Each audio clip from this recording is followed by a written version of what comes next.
Without a doubt, we live in an unprecedented time in our nation's history. 2020 will be a year in history books that will assuredly show a time of upheaval, uncertainty, and hopefully change for the better. But at the present moment, there are issues we're facing that we should all be aware of. With protesters in the street during the day and looters and arsonists in the streets at night, police, National Guard, and military forces deployed to protect businesses and buildings, record unemployment, a pandemic, and growing food shortages creating desperation in a population. New and increasingly more militant faction groups springing up every day. The U.S. government referring to its citizens as enemy combatants. Racial tensions boiling over. Citizens arming themselves in an attempt to protect themselves and their property. Armed militia seizing Capitol buildings and threatening legislators. Neighbors turning on neighbor. The question has to be asked: is the civil democratic society of the United States on the brink of collapse? Is a great America that our founding father Alexander Hamilton referred to as the grand experiment about to conclude by crossing over into a point of no return?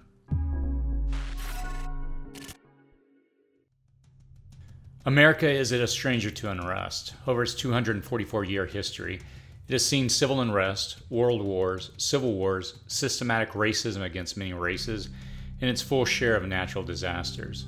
The challenges of the nation's history are really too many to name. Each trial and tribulation has tested the country's resilience, and each time America has emerged stronger, bruised, bumped, and battered, but still intact, still one nation. In this video, we'll examine the 5 warning signs that we should be paying attention to in the United States, which are testing whether this nation or any other nation so conceived and so dedicated can long endure. Are we passing the tipping point? Or will we find our way from the darkness of division to the light of unity around our common goals and values? Divisions without calls for unity. Divisions without calls for unity indicate that greater conflicts are on the horizon.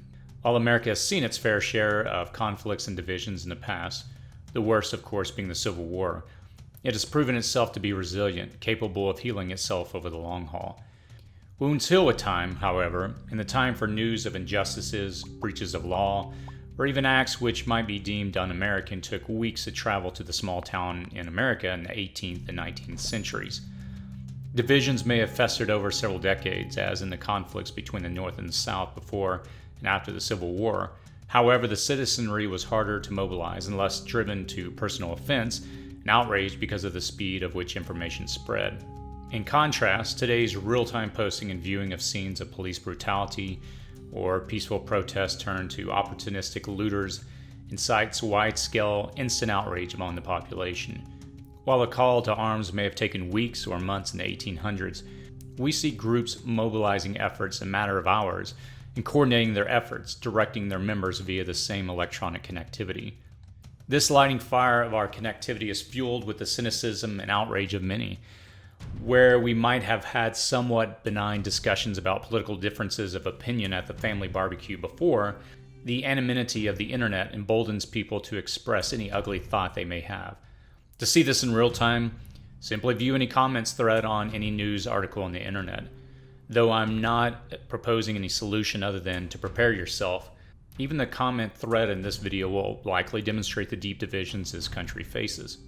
In the past, despite the divisions, Americans have been able to find their way to a common ground. There has always been a shared voice calling for unity that was louder than the divisive voices. The hatred of oppression or authoritarian powers overseas, or the communist threat around the world, or whatever common enemy or common aspiration we faced, united us in a common voice. In the current climate, however, there are few calls for unity and much stoking of the fires that divide us further. The Insurrection Act of 1807 and the Posse Comitatus Act of 1878 have the years associated with them because they were established out of a need in that year. Will there be a peace-restoring act of 2020? Out of the unity of Congress, these acts were passed to restore a sense of peace. But with a divided Congress and bellicose president, are we now too divided to find a common unity? Deepening divisions with parties in opposition and not seeking a unifying dialogue is the first sign that our democracy may be teetering on the edge. Potential economic collapse. The second sign that the U.S. democratic society may be on the verge of collapse is the potential economic collapse that we're facing. The global GDP has significantly contracted. Markets and borders have closed. Some farmers find themselves unable to bring their products to market. Manufacturers around the globe have scaled back their production altogether. A relentless pandemic has evaporated consumer confidence in BTIs, big ticket items, indicating a deeper recession, hyperinflation, and a looming economic depression. As the Federal Reserve runs out of mechanisms to control the economic slide and the markets reel to the point of inverting themselves, as we saw with oil just 2 months ago, where barrels dropped to negative numbers, we have to wonder if we have the leadership in government or industry to lead us back to economic prosperity. Other countries that have experienced such a decline have slid into oligarchies like the former Soviet Union or complete chaos like Venezuela. Democracies, however, have for the most part been able to correct themselves. The list of failed democracies is confined to a handful of startups that never took root or countries that morphed into autocratic rule.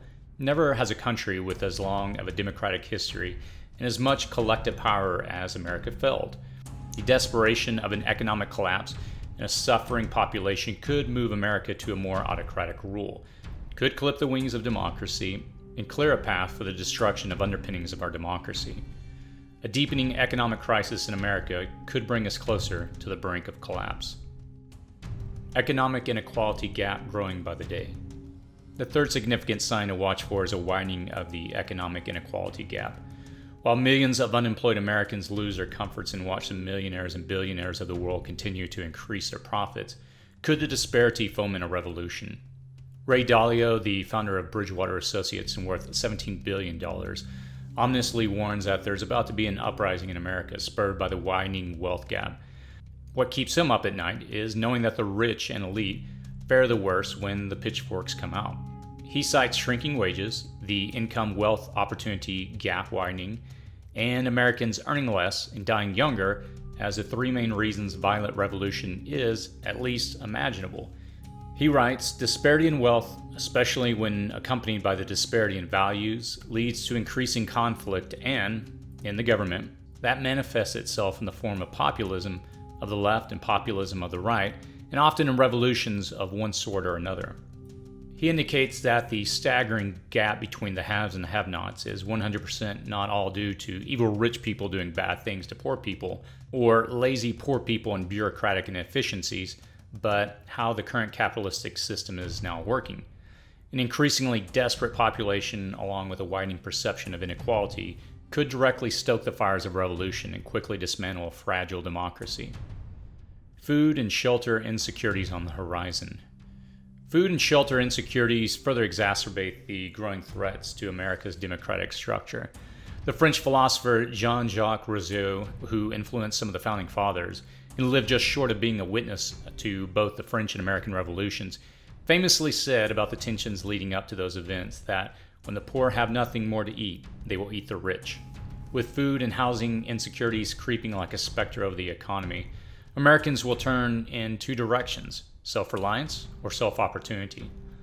Self-reliance is a prepper's path, but the majority of people, sadly, will seek to obtain what they need to survive by force and guile. We've already seen this in the opportunistic looting which has accompanied the otherwise peaceful protests. As governments seek to protect businesses and to protect rich benefactors, authoritarian martial law declarations will further drive a wedge between citizens and government. As Americans increasingly perceive their country as protecting one class of people at the expense of the general population, again, democracy and its freedoms can unravel.